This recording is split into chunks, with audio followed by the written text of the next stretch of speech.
हुक्मी होवनी जीव। हुक्म से समस्त जीव हैं, जीव मात्र उसकी इच्छा से है। जीव का क्या अर्थ होता है? कॉन्शियसनेस। जीव का अर्थ होता है वो जो संसार को संसार देखे, सो जीव। हम, तुम, पेड़, पशु। जीव का मतलब कॉन्शियसनेस नहीं होता? हाँ बिल्कुल, जीव का मतलब चेतना। समस्त चैतन्य प्राणी जीव। चेतना क्या है? चेतना का अर्थ है वो जिसमें समस्त द्वैत उदित होते हैं।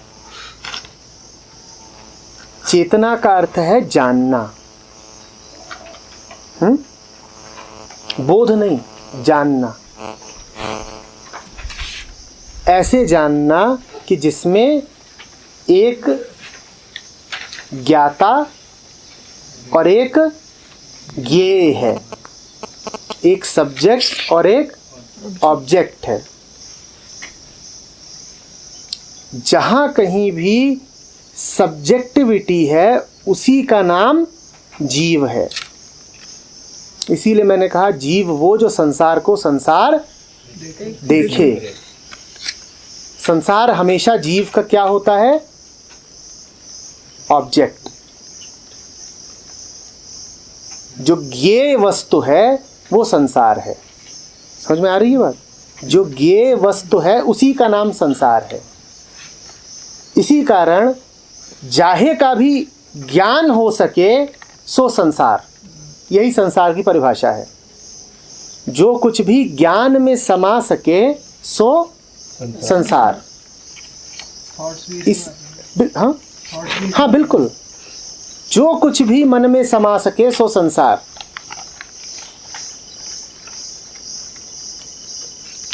इसी कारण जब तुम परम का चित्र बनाते हो तब उलझन खड़ी कर लेते हो, क्योंकि तुमने परम को अपनी चेतना, हाँ ठीक है ना, तुमने उसको भी ऑब्जेक्टिफाई कर दिया, तुमने उसको भी वस्तु बना दिया। तो क्या कहा जा रहा है हमसे? हुक्मी होवनी जीव। समस्त द्वैतों के मूल में जो अद्वैत है उसी की इच्छा से सारे द्वैत पैदा होते हैं, उदित होते हैं। और द्वैत है ये भी कौन कहता है?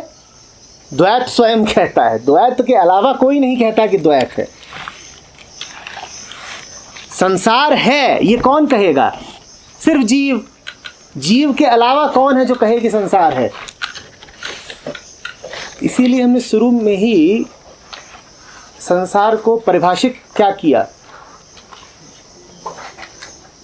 वो जिसका संज्ञान जीव ले सो संसार।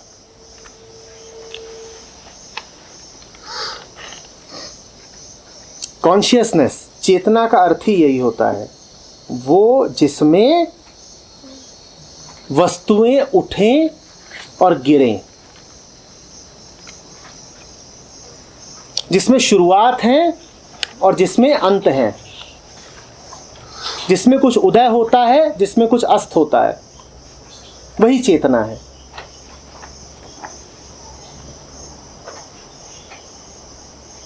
मोशन जिसमें दिखता है। हाँ, जहां सारी गति है, जहां सारे रूप हैं, सारे आकार हैं, जहां वो सब कुछ है जिसको तुम होना कहते हो, जिसको तुम एग्जिस्टेंट कहते हो, वो जहां है उसको चेतना कहते हैं।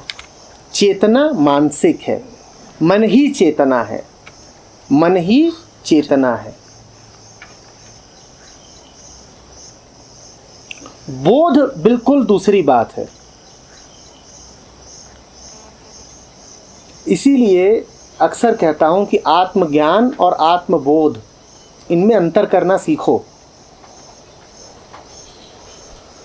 Self consciousness is not self awareness.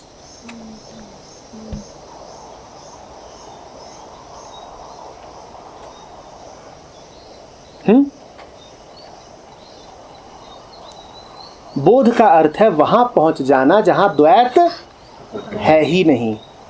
वो बिंदु समझ का कहलाता है, बोध का, वास्तविक रूप से जानने का, अंडरस्टैंडिंग का। यही अंतर है ज्ञान में और बोध में, नॉलेज में और अंडरस्टैंडिंग में।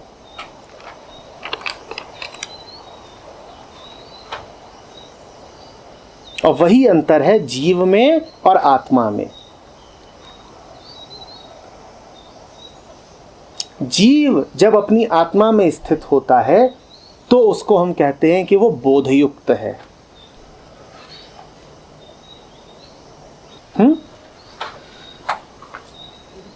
समझ में आ रही बात?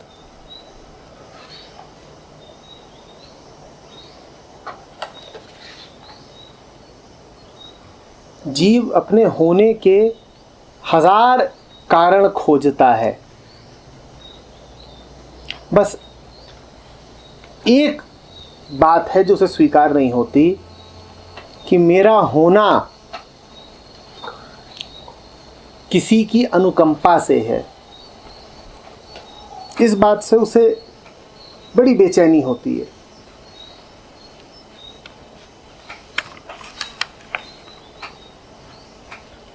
जीव हमेशा कारण खोजता है। उन समस्त कारणों के मध्य में वो स्वयं बैठा होता है, उसका अहंकार बैठा होता है। पर जो बात नानक कह रहे हैं, ये बात जब भी जीव सुनता है तो तिलमिला जाता है। नानक कह रहे हैं हुक्मी होवनी जीव। नानक कह रहे हैं तूने ये जो संसार रचा है ये तेरी सामर्थ्य से नहीं है।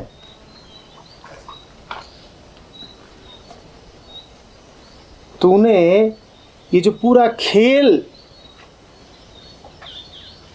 ये जो महल खड़े करे हैं, ये तेरी योग्यता पात्रता से नहीं है।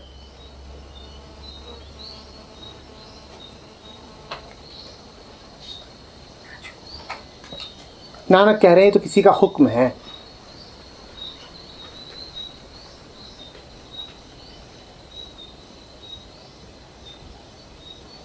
कृपा है।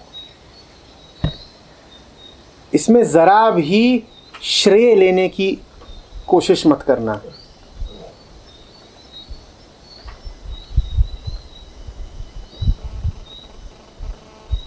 कुछ भी नहीं है, बित्ता भर भी नहीं, जो तुमने अपनी पात्रता से पाया है।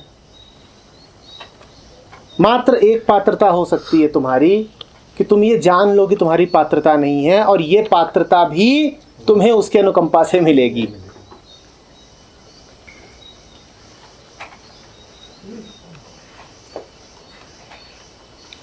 हुक्मी होवनी जीव। जहां जीव तहां संसार। नानक कह रहे हैं तुम्हारा ये सारा संसार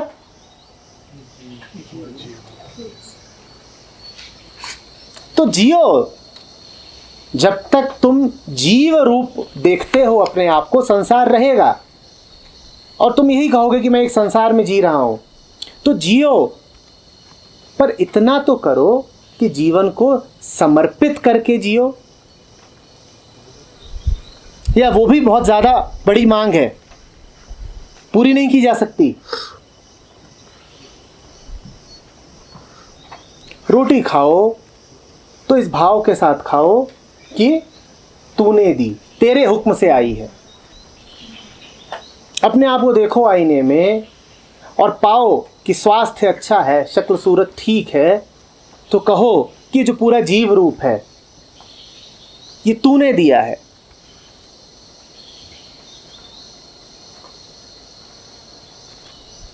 मेरी कमाई नहीं, तेरी बख्शीश।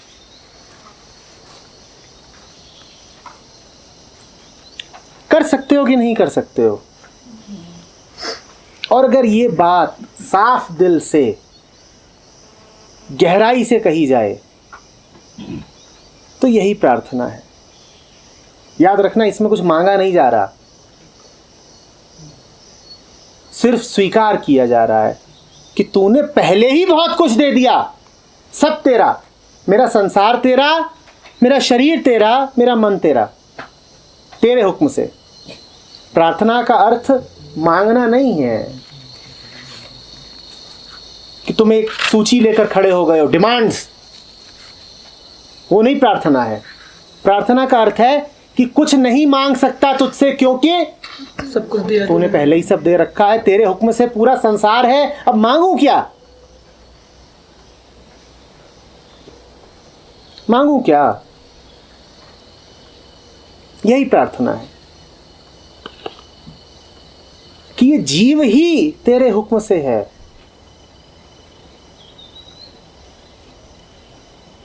तो अब और क्या बचा मांगने के लिए? मांगने वाला ही तेरा है, तो मांग क्या बची?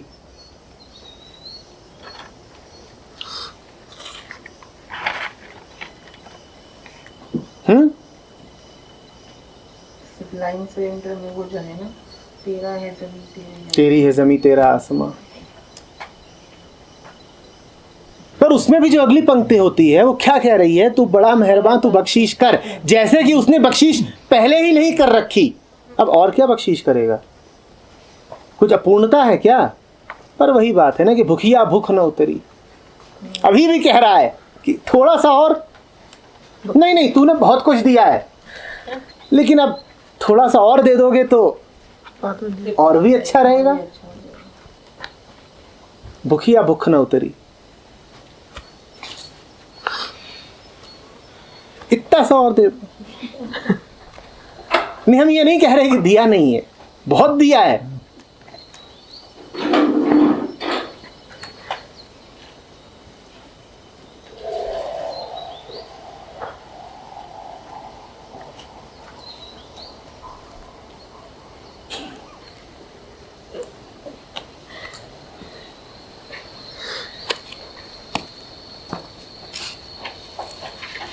जैसे अनुराधा आज खा पी लेने के बाद थोड़ी सौंफ इलायची,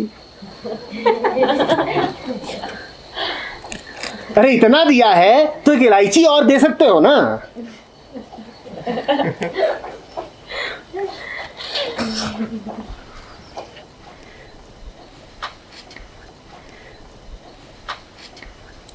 कमी रही आती है।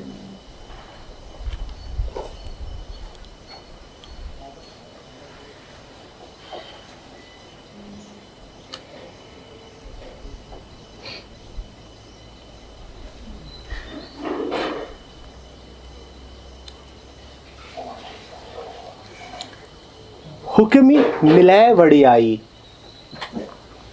हुक्मी होवनी जिए, हुक्मी मिलै वड़ियाई। जो कुछ भी महत है, वृहद है, बड़ा है, वो तो तुम्हें उसके अनुग्रह से ही मिलेगा। और जो कुछ भी सीमित है और छोटा है और बटा हुआ है, वो तुम्हें तुम्हारी कोशिशों से मिलेगा। जो कुछ भी मंगल कारक है, आनंददायक है, वो तो हुक्म से ही आएगा। और जो कुछ भी कष्टदायक है, छाती में गड़ा हुआ है, दुखी कर रहा है, तड़पा रहा है, वो तुम्हें खुद कर करके मिलेगा। अनंत आकाश वो देगा, सीमाएं तुम खड़ी करोगे।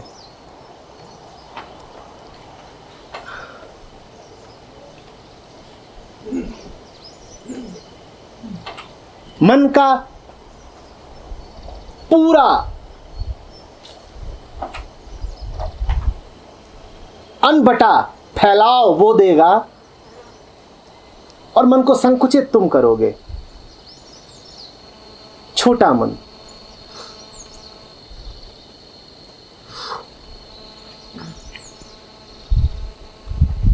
हुक्म से वो सब मिलेगा जो बड़ा है, अनंत है, असीमित है। बाकी आप कमाइए। अरे आप भी तो कुछ करेंगे कि नहीं करेंगे, या सब बैठे ठाले ही पालेंगे? सब बैठे ठाले मिल गया तो ट्रॉफीज कैसे लगेंगी दीवार पे? तो अर्जित करना जरूरी है ना।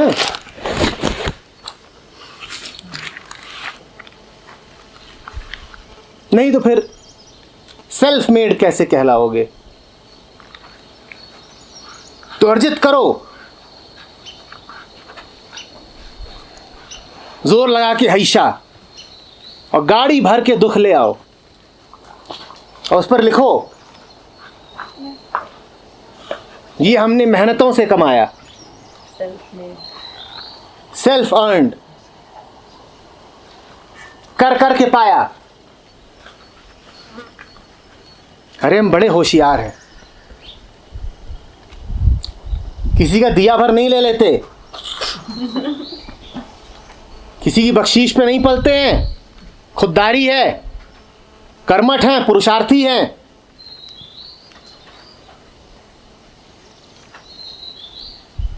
अरे करके दिखाएंगे, कोई छोटी मोटी बात है?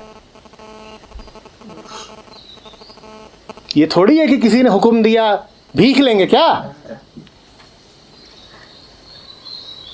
सर ये कर्ता भाव भी हमारे अंदर कंडीशन किया जाता है ना।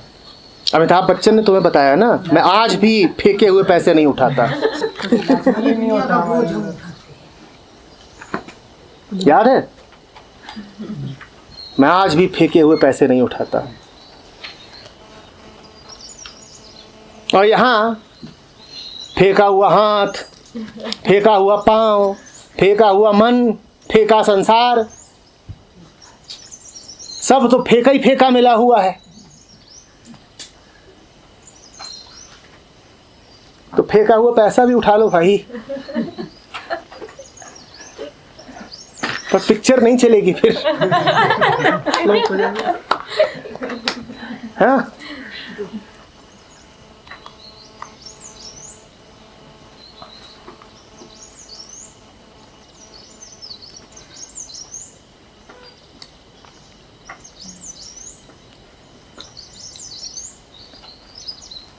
किसी नहीं मानते कि फेंका हुआ मिला।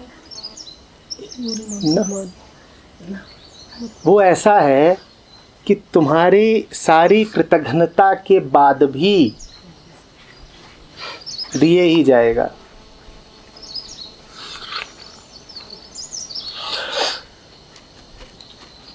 न मानो, वो दिए जाएगा, तुम्हें नहीं मिलेगा। कृतज्ञता से ये नहीं होता कि वो देता है, कृतज्ञता से ये होता है कि तुम्हें मिलता है। अंतर करना इन बातों में। जब भी तुम कहते हो ना कि जो हाथ जोड़ेगा सो पाएगा, या कि भगवान से मांगने पर भगवान दे देता है, तो इन दोनों बातों में अंतर है। भगवान के सामने हाथ जोड़ो चाहे न जोड़ो, नमन करो चाहे न करो, वो तो दे ही रहा है। उसके देने में कोई कमी नहीं है, उसकी धार अखंड है, आ रहा है लगातार। कृतज्ञता से तुम्हें मिलना शुरू हो जाता है।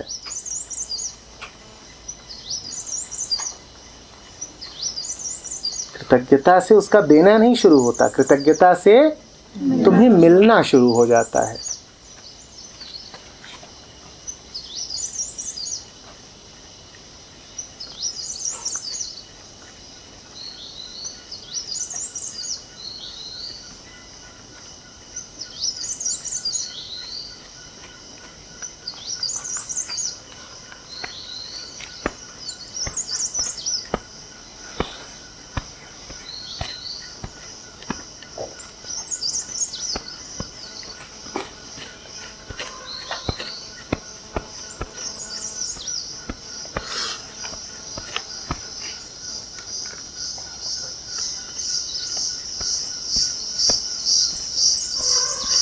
कुछ लास्ट लाइन से क्या मतलब है कि मिलना शुरू हो जाता है, क्योंकि मिल तो ऑलरेडी रहा है। वो दे रहा है, तुम्हें मिलेगा तब ना जब तुम लोगे। हम तो इतने धुरंधर हैं कि मिले हुए को भी नहीं लेते। मैं बोल रहा हूं, मेरे बोलने में कोई कसर नहीं है, जितनी सामर्थ्य है दे रहा हूं, पर जो मैं दे रहा हूं वो आवश्यक नहीं कि तुम्हें मिल रहा हो। अंतर समझो। कृतज्ञ रहोगे तो तुम्हें मिलना शुरू हो जाएगा। दे तो आज भी रहा हूं, दूंगा कल भी, पर तुम्हें मिलता कहाँ है?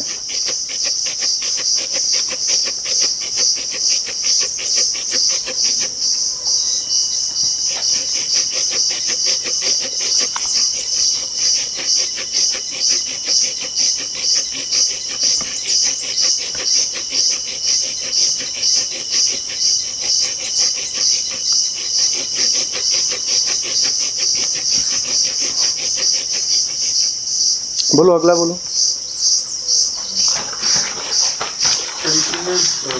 जो मीनिंग में लिखा है by his command glory and greatness are obtained, तो किस ग्लोरी और ग्रेटनेस की बात करें? जो कुछ भी बड़ा है, नानक ने बस इतना ही बोला है, वड़ियाई, बड़ा, बड़प्पन, वृहद, बस। ये हमारा अनुवाद है कि उसको ग्लोरी एंड ग्रेटनेस बना दिया। नानक ने मात्र वड़ियाई कहा है।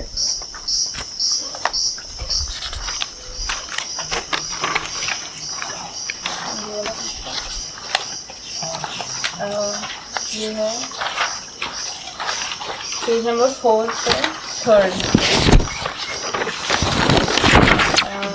शुरू ही होता है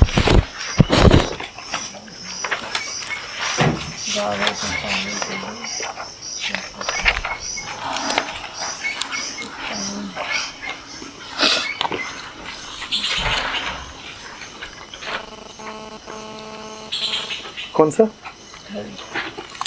गावे तो होवे। ये जो पूरा गाने वाला जो पूरी श्रृंखला है ना, उसको एक साथ पढ़ो, तब समझ में आएगा। और उससे जो ऊपर वाली लाइन है वो भी, जहाँ पे ये, जहाँ से ये पूरी श्रृंखला शुरू ही हो रही है ना, यहाँ से पढ़ना शुरू करो। जो उसको समझता है वो अहंकार में बात नहीं करता, वो गाता है। आगे का सब है गाता है। अच्छा। भूल गई क्या? पाओ और गाओ।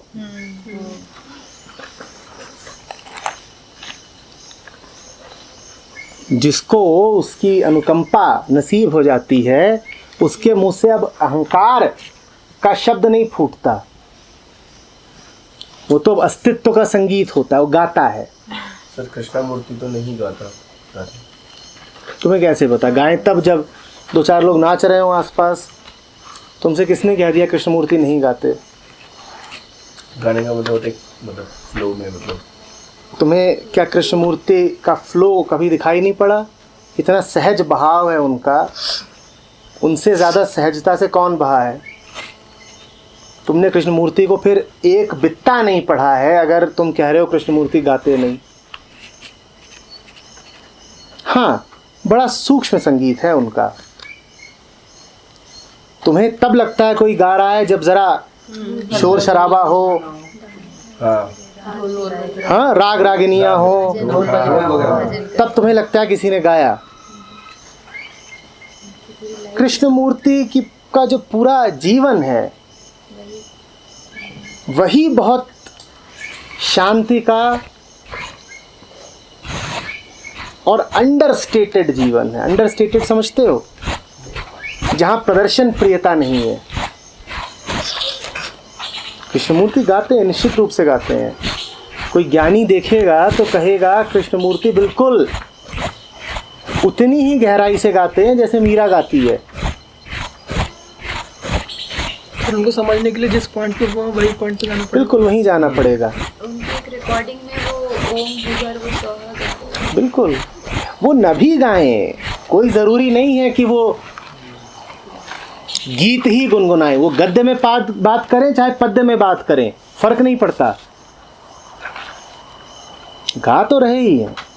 हाँ, ओशो जब बोलते हैं तो एहसास सा होता है जैसे कोई गा रहा हो, पर निसर्गदत्त बोले या कृष्णमूर्ति बोले तो ऐसा लगता नहीं है कोई गा रहा है। इसमें उनकी ओर से कमी नहीं है, कमी हमारे कान में है।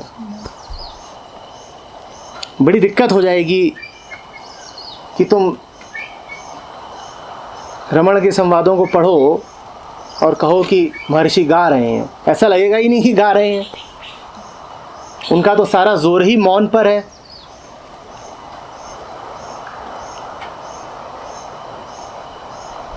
पर गा तो रहे ही हैं। सुनो, प्रकृति का दिक्कत ये है कि दिल्ली गुड़गांव में रह रह करके तुम्हें ये गीत सुनाई नहीं देता। पूरा ऑर्केस्ट्रा बज रहा है यहाँ पर।